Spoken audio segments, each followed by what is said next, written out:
जाकिर भाई को मेरा ख्याल है कि भगवान ने ऊपर से बना करके ही भेजा है इधर। थोड़े महीने पहले मैंने ऐसा सुना कि कलकत्ते में जाकिर भाई बजा रहे थे तबला और किनार पे उन्होंने उंगली से इस तरीके से छेड़ा किनार को कि उसमें से शंख की आवाज निकली। और तो कहते हैं, मैं I was not present but people who were there बोले थोड़ी देर के बाद वही चीज पे किनार पे लेकिन हाथ लगाया नहीं, खाली हाथ ऊपर ही रखा फ्यू इंचेस अप और अंदर से शंख का आवाज निकला। तो मैंने ये डायलॉग में सवाल पूछा, आखिर भाई ये कैसे हुआ? साइंटिफिकली इट इज इम्पॉसिबल कि unless you touch an instrument won't reply. I have never seen Zakir भाई with tears in his eyes. He was emotional और वो कहने लगा, अरविंद भाई सास के साथ दोस्ती करनी पड़ती है, सास के साथ प्यार करना पड़ता है, जब जाकर के ये बातें होती है। कहनी चाहिए जो भी है वो मेरे बजाने में आया है। अब वो अगर मेरी अपनी लाइफ है, मेरी अपनी एक जिंदगी की एक जो जिंदगी का जो एक एक्सपीरियंस है वो मेरे संगीत में जो आया है वो इन सब का एक एक नक्शा है। तो उस वजह से अगर मेरा बजाना अगर अलग है मेरे गुरु से थोड़ा बहुत, तो वो है और उसके लिए मैं सबको प्रणाम करता। पंडित कृष्ण महाराज स्टेज पर जा रहे थे मंच पर, तो उनसे किसी ने कहा कि महाराज जी गुड लक। तो उन्होंने कहा भाई आप देखें आज तबला क्या कहना चाहता है।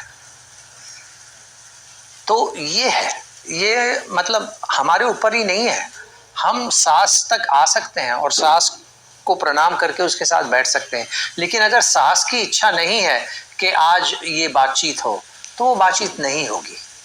तो ये एक मिल के एक साथ जो हम करते हैं, इसीलिए कहते हैं कि अगर तब आपके तबले में जो रूह है, अगर उसके साथ आपकी दोस्ती पक्की हो गई और उस रूह ने आपको अपना मित्र स्वीकार किया, तब आप बजा पाएंगे, नहीं तो नहीं बजा पाए। तो मेरे पिताजी ने कहा कि कभी ऐसा ना हो कि तबले को पैर लगे, कभी ऐसा नहीं होना चाहिए। जो जब मैं 12-13 साल की उम्र में ट्रेन में सफ़र करता था कहीं प्रोग्राम बजाने के लिए और तबला मेरे पास होता था और सीट मुझे नहीं मिलती थी, मैं ज़मीन पे पेपर बिछा के ऐसे क्रॉस लेग बैठता था और तबले को गोद में रखता था कि किसी की ठोकर ना लगे, नहीं तो श्राप लगेगा।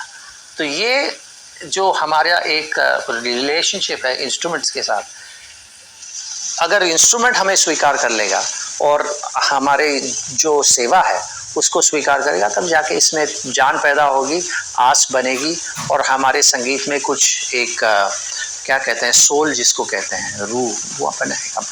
भगवान को जब आप दोस्त बनाएंगे तो वो दीवार टूटती है और वो आपके पास आ जाते हैं, लेकिन अगर आप भगवान का रूप है उसको वहां रखेंगे तो आपसे दूर होता है, आपके नज़दीक नहीं होता है। तो मेरे पिताजी हमेशा अपने पास जो शिष्यगण होते थे उनसे कहते थे, तुम मुझे उस्ताद मत बोला करो यार, दोस्त हूँ, भाई हूँ। अगर तुम मुझे उस्ताद बनाओगे तो मैं तुमसे दूर हो जाऊंगा, तुम्हारे नज़दीक नहीं रहूंगा, तो तुम ऐसा मत करो। तो ये जो एक चीज़ उस टाइम पे होती थी, उससे श्रोतागण जरा दूर रहते थे। तो हमारे समय में हम जवान थे तो लोग देखते थे हम भी जीन्स पहन के घूम रहे हैं, हम भी टी शर्ट पहन के घूम रहे हैं, हम भी फिल्में देखने जा रहे हैं, क्रिकेट खेल रहे हैं इत्यादि वगैरह सब होता था। तो श्रोतागण जो थे वो देखते थे, बोलते ये यार ये तो हमारी ही तरह है और लेकिन संगीत कितना अच्छा बजा रहे हैं, तो हमसे दूर नहीं रहते थे, हमारे नज़दीक आ जाते थे।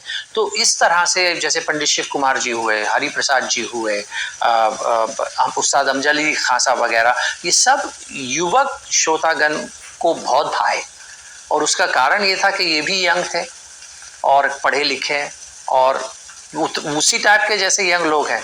तो ये एक मतलब this he is one of us देख के हम लोगों के साथ हमारे श्रोतागण का जो की मित्रता जो बढ़ी है वो हुई है। तो मैं अकेला ही नहीं हूँ, हमारे जितने कलाकार हैं, अब उसमें आप नीलाद्री कुमार को ले लीजिए, साबिर भाई को ले लीजिए, राकेश चौरसिया जी को ले लीजिए, सत्यजीत तलवलकर, विजय घाटे, फजल भाई हमारे, तौफीक भाई हमारे, सबके साथ जो युवक श्रोता हैं बड़े प्रेम से मिलते हैं। सबकी यही इच्छा होती है कि उनके जितना नज़दीक हो सके जाएं। तो ये आजकल की जो कलाकार हैं जिनकी एक पर्सनैलिटी है वो नॉर्मल ह्यूमन बीइंग की तरह है, और उस वजह से आज जो श्रोतागण का और कलाकारों का जो एक मेल मिलाप हुआ है, ये पहले वैसा नहीं हो सका था। तो आजकल के ज़माने में ये है, ये मैं अकेला, मेरे बस की बात नहीं है। मैं एक क्या कहते हैं वो जो फेस होता है इंडियन क्लासिकल म्यूजिक का फेस, हमारे अंग्रेजी में एक कहावत है, every dog has his day. तो I am the dog who is having a day today. But ऐसा नहीं है। अब मैं आपको साफ बता रहा हूँ कि लोग बोलते हैं भाई नंबर 1 तबला प्लेयर या जो भी है जाकिर हुसैन, गलत है, बिल्कुल गलत। I am one of the 15 or 20 good tabla players. I am not the best, I am one of the good ones, ये मैं मानने को तैयार हूँ। लेकिन अब on his day any of these tabla players that I have mention, Yogesh भाई वगैरह सब, they can be better than me, but it's just that I am the marquee name, I am the face of the tabla. तो लोग ये समझते हैं कि भाई जो भी हो रहा है इन्हीं की वजह से हो रहा है, ऐसा नहीं है।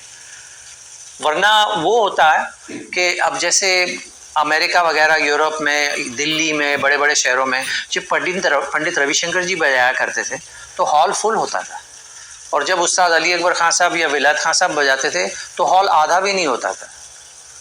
उसका कारण ये था कि जो मीडिया वाले जो थे वो पंडित रविशंकर जी को बढ़ावा देते थे, क्योंकि वो एक नाम है, वर्ल्ड में उनका नाम है, चलो उनका इंटरव्यू करते हैं, उनका फोटो छापते हैं, उनके बारे में लिखते हैं। तो ये हो गया कि श्रोतागण दूसरे लोगों को सुनने ही नहीं जाते थे, क्योंकि उनके बारे में उनको खबर ही नहीं थी। तो ये जो एक चीज़ है ये हमारे संगीत में नहीं होनी चाहिए।